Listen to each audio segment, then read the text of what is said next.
Body Language, Episode 6, The Date Dilemma. Monday morning, you are already regretting life choices, namely, agreeing to go on a real date with Ethan Cole. Devon, of course, was delighted. "Baby, today is history," he said, swishing his imaginary cape in your kitchen. "You're going to finally shine." Main character energy. "I don't know if I can," you mumbled, staring at the cereal box. "It's just coffee again. Just coffee." Devon's tone was scandalized. "Sweetheart, this is date-level coffee. You are now a target in the field. There will be smiles, there will be nerves, there will, God forbid, be conversation. But do not worry. You've trained for this. You had trained. Sort of. Mostly, it involved awkward exercises with a mug in your apartment, tripping over words, and Devon waving a notebook like a sword. Scene 1, pre-date panic by the time you'd left for the cafe. Your stomach had formed a rebellion. Your hair too flat, your shoes uncomfortable, your heart hyperventilating. And Devon, of course, was with you, he'd insisted. Confidence, baby, shoulders back, smile with intent. He coached, clapping like you were on a game show. You shoved him gently. "I swear, Devon, if you follow me inside, I will." "You will. What?" he interrupted. "You will do great. That's what you'll do. Now go." Scene 2. The cafe smelled like espresso and freshly baked guilt for being nervous. Ethan was already there, casual in a denim jacket, smiling the calm, quiet smile that made your knees go weak. "Hey," he said softly, "you made it." Hi, you said, voice cracking like a violin string. "Coffee," he raised an eyebrow, amused. "Coffee." You sat down, hands clasped around the cup, trying to remember Devon's instructions. Posture, eye contact, small smiles. "I'm glad you came," Ethan said after a beat. "Me too," you muttered, immediately wanting to retract it. Why did your brain insist on being honest at the worst possible moments? A long pause stretched between you. You glanced at him, searching for a hint of discomfort. There was none. Just calm, patient observation. "You know," he said, leaning back slightly, "I was thinking, maybe we could do something different next time. Not just coffee. Maybe a walk, or ice cream." Your heart did a little flip. Ice cream? That sounded safe. Fun, human. You almost said yes immediately, but of course, life loves irony.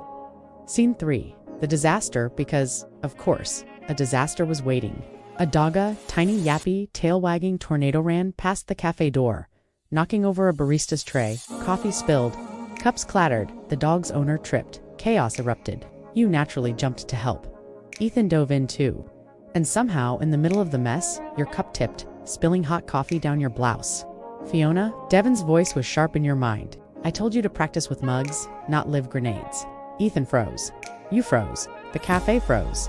Then he laughed. Not cruelly, not mockingly, just that warm, low laugh that made your stomach ache in a good way. "It's okay," he said, grabbing napkins. "You're fine. You blushed so hard you thought you'd melt into the floor." I'm so sorry. No harm done," he said gently. "Really?" And just like that, somehow, the disaster became charming. Scene 4, Devon's commentary mental.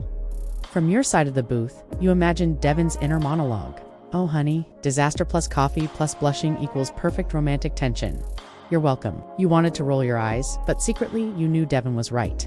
Scene 5, recovery. Once the barista sorted things out, you and Ethan managed to settle into a quieter corner. You were soaked, slightly sticky, but he didn't seem to mind. "So," you muttered, dabbing at your blouse, "I am a walking coffee hazard." Ethan chuckled. "Not at all, actually. I think it's kind of memorable." "Memorable?" you asked cautiously. "Yes," he said simply. "I'll remember this day." Your heart fluttered. For once you felt like maybe you could breathe without tripping over your own feet.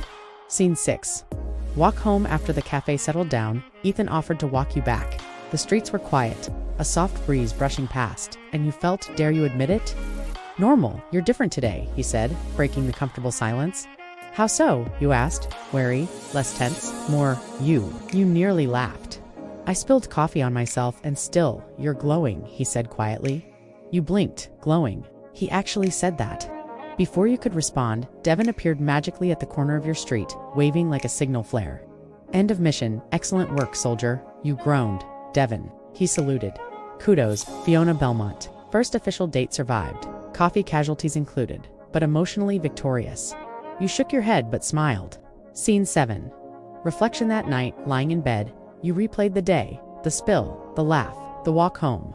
The way Ethan had said memorable and Devon's voice echoed in your mind. Sometimes the messiest moments make the best stories, baby. Maybe he was right. Maybe this was only the beginning of something bigger, something fragile, something terrifyingly real. But Fiona Belmont, she was ready to find out. Closing narration dating wasn't easy. You could plan, rehearse, practice body language, and still spill coffee down your blouse. But somehow, the risk, the embarrassment, the nerves, the laughter made it worth it. And for the first time in a long time, you weren't just a receptionist. You were a player in your own story. Hit that like button and don't forget to subscribe.